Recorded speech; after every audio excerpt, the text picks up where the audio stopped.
ETF index mutual funds నేర్చుకుని stock మార్కెట్లో రాణించాలనుకుంటున్నారా? వెంటనే ఈ నెంబర్కి కాల్ చేయండి. హాయ్ హలో నమస్తే, welcome back to Suman TV. Present మనతో పాటు ఉన్నారు Vishwakarma goldsmith association member, financial advisor Vishweshwara Chari గారు. సార్తో మాట్లాడు.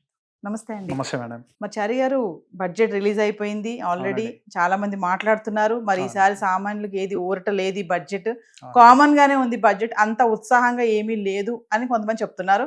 కొంతమంది ఓకే కొన్ని వాటికి బాగుంది అని చెప్పేసి కొంతమంది అంటున్నారు. అవును. మీరేమనుకుంటున్నారు? ఈ బడ్జెట్ అయితే నార్మల్గా మనకు యాజ్ యూజువల్గా లాస్ట్ ఇయర్ ఏదైతే మనకు 6% అంటే ఇంతకుముందు 2024లో మనకు 15% ఉన్న ట్యాక్స్ రే అంటే ఇంపోర్ట్ డ్యూటీ 6%కి లాస్ట్ ఇయర్ చేంజ్ చేశారు. అది డ్రాస్టికల్ చేంజ్ లాస్ట్ ఇయర్ అయ్యింది కాబట్టి ఈ ఇయర్ నాకు తెలిసి ఆ చేంజెస్ ఏం జరగలేదు అని చెప్పేసి నా ఒపీనియన్ నేను అనుకుంటున్నాను. 6% చేసినందుకు మనకు గోల్డ్ కానీ సిల్వర్ కానీ ఇంపోర్ట్స్ చాలా జరిగాయి అన్నమాట. గోల్డ్లో మనకు వచ్చేసి 1.6% ఇంపోర్ట్ అంటే రైజ్ అయింది. మనకు అది అట్లా 58 నుంచి $59 బిలియన్ వరకు వెళ్ళింది అది. మళ్ళీ సిల్వర్లో వచ్చేసరికి మనకు ఆల్మోస్ట్ 44% ఇంక్రీజ్ అయిందన్నమాట సిల్వర్ ఇంపోర్ట్స్లో.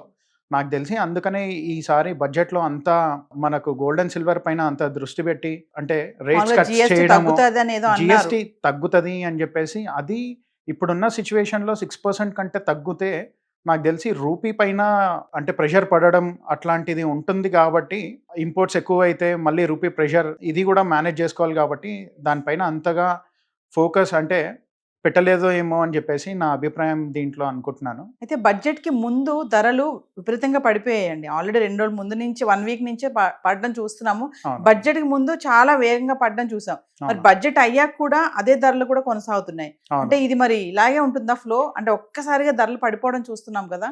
అంటే ఈ బడ్జెట్ సెషన్కి మనకు ఈ ట్రేడింగ్ సెషన్ ఇవాళ ఎంసీఎక్స్ ట్రేడింగ్ అన్నది ఇవాళ సండే అయినప్పటికీ ఇవాళ ట్రేడింగ్ అంటే బడ్జెట్ కారణంగా మనకు ఆన్లో అంటే ట్రేడ్ చేయడానికి మనకు ఆప్షన్ ఇచ్చారనమాట. అది నిన్నటి ప్యానిక్ సెల్లింగ్ అంటే మొన్న ఫ్రైడే రోజు నైట్ ఏదైతే ప్యానిక్ సెల్లింగ్ అది కంటిన్యూషన్లో ఇవాళ కూడా అదే కంటిన్యూషన్లో ఒక 10,000 to 13,000 వరకు మనకు వాల్యూ తగ్గడం జరిగింది ఇవాళ కూడా. అది ప్యానిక్ సెల్లింగే మాత్రం అనుకుంటున్నాను నేనైతే. అంటే ఇంకా ప్యానిక్ సెల్లింగ్ అయిపోలేదు మార్కెట్లో. ఏదైతే కృత్రిమంగా పెరిగిందో ఈ మార్కెట్ అంటే డిమాండ్ అండ్ సప్లై కాకుండా ఇది ప్యానిక్ సెల్లింగ్ అంటే గ్లోబల్గా మనకు పొలిటికల్ ఇష్యూస్ వల్ల పెరిగినటువంటి గోల్డ్ రేట్ మనకు అది అలాగే తగ్గుకుంటూ వస్తుంది.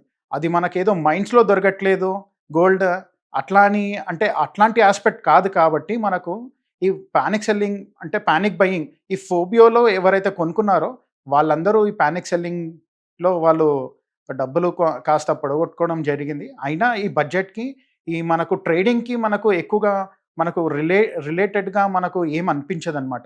ఎప్పుడైతే ఫిజికల్ గోల్డ్ కానీ సిల్వర్ కానీ మనం బై చేస్తూ ఉంటామో ఆ టైంలో మాత్రమే ఈ ఇంపోర్ట్ డ్యూటీ అన్నది తగ్గిస్తే సామాన్య మానవులకి ఒక 2,000 to 3,000 అది ఎక్కువ పర్సంటేజ్ డిఫరెన్స్ ఉండదు కాబట్టి అంత ఇంపాక్ట్ ఏం ఉండకపోవచ్చు. అంటే ఈ ఇండస్ట్రీ ఇప్పటికైనా అంటే ఈ ఫిజికల్ గోల్డ్ కొనేటప్పుడు కూడా పెద్దగా ప్యానిక్ అంటే బూస్ట్ అన్నట్టు కస్టమర్స్కి అన్నట్టు ఏమి ఉండదు. జస్ట్ ఒక 2,000 to 3,000 డిఫరెన్స్ వేరియన్స్ ఒక పర్ తులా గోల్డ్కి రావచ్చు. ఒక 5,000 to 6,000 డిఫరెన్షియేట్ మనకు సిల్వర్లో కూడా ఉండొచ్చు అనమాట. అట్లా 1,80,000 వరకు వెళ్ళిన ధర అయితే 1,50,000 పడిపోయింది. అవును. వెండి చూసుకుంటే మరి 4,25,000 దాకా వెళ్ళి ఇప్పుడు 2 లక్షలు పడిపోయిందండి. మరి వెండి చాలా మంది గత 2 వారాల బ్యాక్ చూసుకుంటే విపరీతంగా కొనేశారు, ధర బాగా పెరుగుతుందని. మరి అందరి పరిస్థితి ఏంటంటే, ఎప్పుడైనా కానీ మనము ఫిజికల్ గోల్డ్ కొనుక్కుంటే ఫిజికల్ సిల్వర్ కానీ గోల్డ్ కానీ కొనుక్కుంటే దాన్ని అంటే మనము కొంచెం హోల్డ్ చేసే కెపాసిటీ ఉన్నప్పుడే మనం దాన్ని ఎంటర్ అయ్యి దాన్ని పర్చేస్ చేయాలి. కానీ ఇప్పుడు మనం ట్రేడ్ చేయాలి అని అంటే మాత్రం అది ఫిజికల్గా తీసుకొని అమ్మేయడం, ప్యానిక్లో అమ్మేయడం ఇలాంటి వాటిల్లో ఖచ్చితంగా డబ్బులు లాస్ అయ్యాయి. కానీ ప్యానిక్ ఎప్పుడైనా కానీ ఫోబియోలో కొనొద్దండి. ఇంకోటి కొనాలన్నా కానీ ఎప్పుడైనా ఫిజికల్ రూపకంగానే కొనాలి. అది లాంగ్ టర్మ్ పర్స్పెక్టివ్ అయితేనే మనకు ఎప్పుడైనా గోల్డ్ అండ్ సిల్వర్లో ఇప్పటికీ లాస్ అయిన వాళ్ళు అన్నది లేరండి. అంటే ఇది గోల్డ్ అండ్ సిల్వర్ ఇది గ్రాండ్ మాస్ మనీ అంటారు అనమాట. ఇది అంటే ఏళ్ళ తరబడి మన పాత అమ్మమ్మలు తాతమ్మలు కూడబెట్టుకొని మనకు ఈ తరం ఇస్తున్నటువంటి ఆస్తి అది ఏదో 10 రూపాయలకు 100 రూపాయలకు కొని ఈరోజు వేలల్లో అంటే లక్షల్లో అమ్ముతుంటారు కాబట్టి అది గ్రాండ్ మాస్ మనీ అని చెప్పేసి కూడా అనడం ఉంటుంది. అట్లాంటిది ఇమ్మీడియట్ ఈ ఫిజికల్ గోల్డ్ తప్ప మనము ఈ ఎలక్ట్రానిక్ ఫామ్లో కొంటే మాత్రం ఖచ్చితంగా ఒక అడ్వైజర్ రూపకంగా మనకు దాని గురించి తెలిసినప్పుడు మాత్రమే మనం దాంట్లో ఎలక్ట్రానిక్ రూపకంలో మనం ట్రేడ్ చేస్తూ ఉండాలి. కాబట్టి మనము ఆ ఫోబియోలో మాత్రం ఎప్పుడు ఆ ఎలక్ట్రానిక్ గోల్డ్లో మనము ఎంటర్ అయ్యి ఎగ్జిట్ అయ్యి ఈ ఫోబియో మాత్రం ఉండకూడదు అనమాట. అంటే ఇప్పుడు ధర తగ్గింది కదండి, చాలా మంది కొందామని చూస్తూ ఉంటారు, మరి కొనొచ్చు అంటారా ఫైనల్ గా ఈ టైంలో? ఇంకాస్త ఆగితే మనకు మొత్తం అసలు ఎక్కడి వరకు సపోర్ట్ ఉంది, మళ్ళీ ఆ సపోర్ట్ లెవెల్ వచ్చిన తర్వాత నార్మల్గా మళ్ళీ కొనడం స్టార్ట్ చేయొచ్చు. ఫిజికల్ గోల్డ్ మాత్రమే కొంటే బాగుంటుందని చెప్పేసి.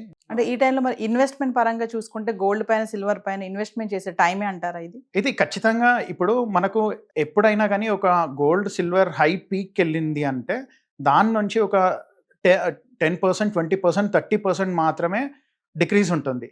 దాని తర్వాత మళ్ళీ ఆ రేంజ్కి పీక్కి మళ్ళీ టచ్ అయ్యే అవకాశాలు ఉంటాయి. కాబట్టి ఖచ్చితంగా మనము ఇన్వెస్ట్ చేసేటప్పుడు ఫిజికల్ గోల్డ్ కానీ సిల్వర్ కానీ తీసి పెట్టుకోవడంలో ఏం తప్పేం ఉండదు. కాకపోతే ఒకేసారి కాకుండా మనము టర్మ్స్లో, అంటే మీ దగ్గర ఒక 10 లక్షలు ఉంటే దాన్ని డివైడ్ బై ఒక 4 times తీసుకుంటే కనుక అది యావరేజ్ చేసుకోగలుగుతారు. కాబట్టి మీరు దానిపైన ఖచ్చితంగా ఇన్వెస్ట్ చేయాలి. ఖచ్చితంగా చేయాల్సిన ఒక కమోడిటీ, మెయిన్ ఒరిజినల్ మనీ అని గోల్డ్ అండ్ సిల్వర్ని మాత్రమే మనము ట్రీట్ చేస్తుంటాం. కాబట్టి ఎమర్జెన్సీగా మనం అది కొంచెం మనకి యూస్ఫుల్ అవుతుంది కాబట్టి, లిక్విడ్గా ఉంటుంది కాబట్టి. అంటే ఎప్పుడైనా కానీ గోల్డ్ అండ్ సిల్వర్ ఉంటే మన దగ్గర మన ఫ్రెండ్స్ని కూడా ఫ్రెండ్స్ అనే కానీ ఓవర్ నైట్లో మనకు డబ్బు దొరికే ఛాన్స్ మనకు చాలా అవకాశం ఎక్కువ ఉంటుంది. కాబట్టి మనకు అది ఖచ్చితంగా ప్రిఫర్ చేయాల్సిన ఒక కమోడిటీ మాత్రం ఖచ్చితంగా అని చెప్పగలుగుతా. Thank you sir. Thank you.